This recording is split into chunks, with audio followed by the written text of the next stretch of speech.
which didn't meet the fans' expectations. However, since the listening party in Korea, Kanye has reportedly been focused on creating new music, striving to deliver something as great as his earlier. With that in mind, let's take a look back at the Vultures era from the beginning.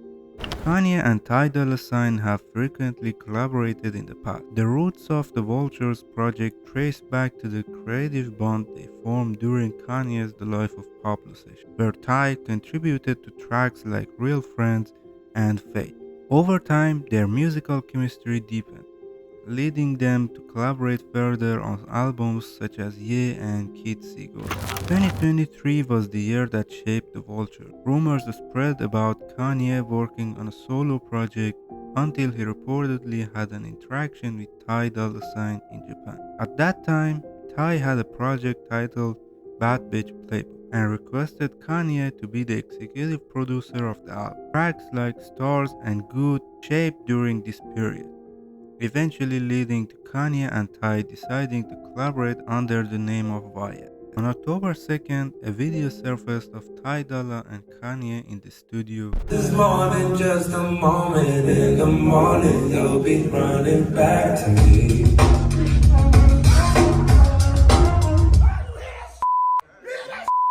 And a potential tracklist was spotted on the board, revealing that the two were officially working on the album, with around 13 to 15 tracks already finished. Shortly after, Ty cancelled his tour to stay in Italy and work on the album with Kanye, deleting all his Instagram posts except for a new video of him and Ye in Italy with the caption of Bias. By this point, everyone was certain it was a collaborative album, and it seemed nearly ready for release.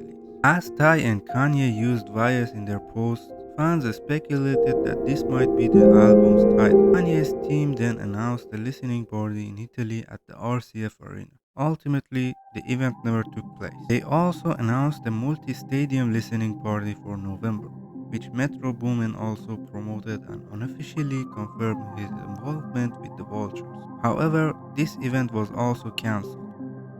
Despite these setbacks, Ye and Ty continued their studio sessions in Italy, with artists like Freddie Gibbs, Playboi Carti, and JPEG Mafia joining. Several leaks from the Italy studio sessions might have contributed to the album's delay. Eventually, Kanye flew to Saudi Arabia. In Saudi Arabia, Kanye set up a studio in the desert and resumed recording. On November 22nd, first single from the album titled Vultures featuring Ty Dolla Sign and Bomb J was released, though it didn't resonate with fans. I don't have no rapper friends, I hang with the vultures. After that, things went quiet until September, when Kanye shared an official tracklist and a snippet of a song called Everybody on social media. Asexual, yeah. Am I everything you need? You better rock your body now, On December 10th, Kanye announced a listening party in Miami. During this event, songs like River, Drunk, Everybody, and several others were previewed. Would you ride for me? She know what I like. Yeah. Big booty bitch, I know who. Let's keep floating, let's keep moaning. Girl, I know that it ain't. Vultures was expected to drop on December 15th, but the release was postponed again due to the album being incomplete. Kanye also previewed New Body at the Miami, a track from his unreleased Yandi project featuring Nicki Minaj and Tydollasign. Oh my god, Ronnie. Can't wait to see a new body. Don't be acting like you don't know nobody. Kanye requested Nicki to clear her vocals, but she declined, stating she wouldn't clear a song that has been leaked for 3 years. Now, regarding Kanye,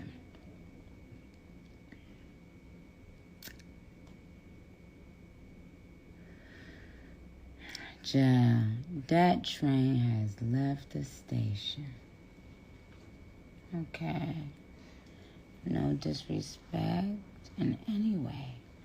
I just put out a brand new album. Why would I put out a song that has been out for 3 years. Kanye held another rave in Las Vegas, but the event was shut down by the LVPD for unknown reason. Afterward, the group retreated to Ye's house where Lil Durk started an Instagram live, followed by Yes Jules, Kanye's PR manager, continuing the streak. They previewed more songs with artists like Kid Cudi, YG, Quavo, and Lil Wayne. During the live stream, Kanye went on a viral rant discussing Jay-Z, Zionists, Drake, and Kim Kardashian. And then niggas be hanging around these niggas just for the money or some Mike Rubin shit. Slap the shit out of Mike Rubin. I see that nigga. You know what I'm saying? It's like, yo, fuck these niggas, bro. Fuck these niggas, nigga. You know what I'm saying? Vultures was originally slated for release on December 31st, but got delayed again, this time to January 12th. Yet another postponement followed, with the release date moved to January 19th and eventually to February 9th. Meanwhile, Kanye and Tydolla were spotted shooting a music video for the track Fuck Some, which never saw the light of day.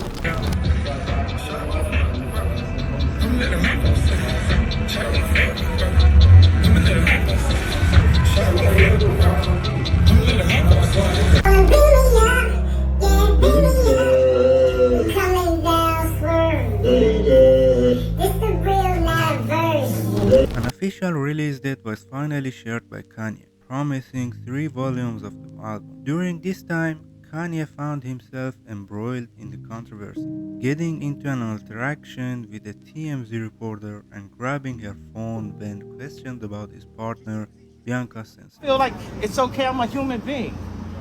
All of this TMZ, this 30 miles on y'all set celebrities up, all this bullshit. I don't give a fuck what y'all got to do. What y'all gonna do? What y'all got to say?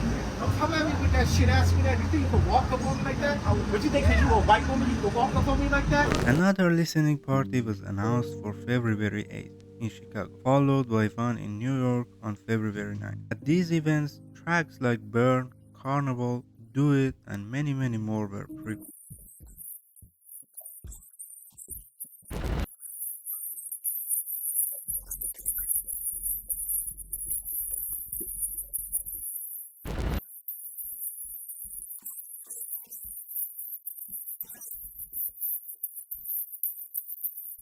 Finally, after the New York listening party, Vultures 1 was released on streaming platforms on February 10th, exactly 20 years after the college dropout. Tracks like Carnival, Bear, and Foxon gained massive popularity. Kanye also became the first independent artist to top the global chart on Spotify. Despite Vultures being removed and re-uploaded multiple times on streaming platforms, it still reached number 1 in 109 different countries, surpassing Hair Loss by Drake and 21 Savage, which held the record of 108 different countries. The song Carnival debuted at number 3 on the Billboard chart after a close race with Beyonce. Following the release of Vultures 1, Kanye held additional listening experiences in Italy, France, and a few locations in the US, though I won't cover them here for the sake of the time. Fans eagerly awaited the release of Vultures 2. After a few weeks, Carnival reached number 1 on the Billboard, fueled by social media attention. This marked Kanye's first Billboard number 1 single since Struggle. Vultures 2 did not release in March as planned, but Kanye reassured fans that they were still working on it and set a new release date on May 3rd. During this period, Kanye remained active on Instagram, though he shared content unrelated to the album. He even inserted himself into the Kendrick Lamar and Drake beef, posting on Instagram claiming he was better than both. Kanyewest commented on this Kanye's post, accusing Kanye of stealing his flow on Carnival, to which Kanye replied in an Instagram story by sharing Kanyewest's track Mo Bamba and dismissing him as a one-hit wonder. On April 1st, Kanye deactivated his Instagram account and went off social media. Meanwhile, pictures surfaced of him reportedly hanging out with young Lin. Kanye reactivated his Instagram shortly afterward, posting a meme dissing Jacob. Metro Boomin also shared a photo of himself and Kanye in the studio, likely from when they recorded the room. After days of silence, Kanye was spotted with 4 bats, listening to some of his tracks.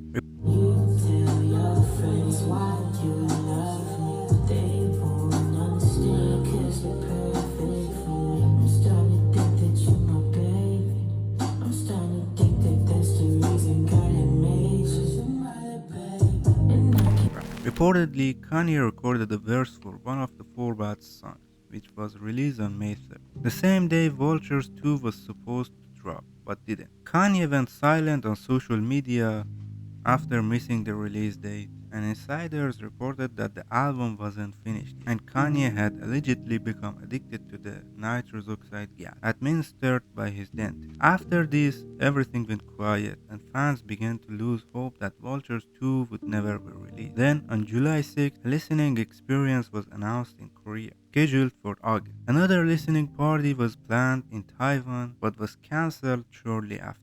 After all the false release dates and leaks, Vultures 2 finally dropped on August 3rd. However, the initial reception was poor, largely due to the album's sound engineering and mixing. Some fans also noticed that Kanye's verses on Field Trip and Sky City were actually generated using artificial intelligence, which led to widespread disappointment. Despite all the ups and downs, Kanye announced another listening party in Salt Lake City for August 9. An updated version of the album was later uploaded, and on August 8th, 5 new tracks were released for sale on Kanye's Yeezy website. Drunk, Believer, Gun to My Head, Take Off Your Dress, and Can You Be were marketed as part of a deluxe album. On August 9th, Taylor Swift dropped 4 new variants of her album, The Tortured Poets Department, seemingly in an attempt to block Vultures 2 from reaching the top of the chart. This sparked a battle on the Billboard chart, which Taylor ultimately won,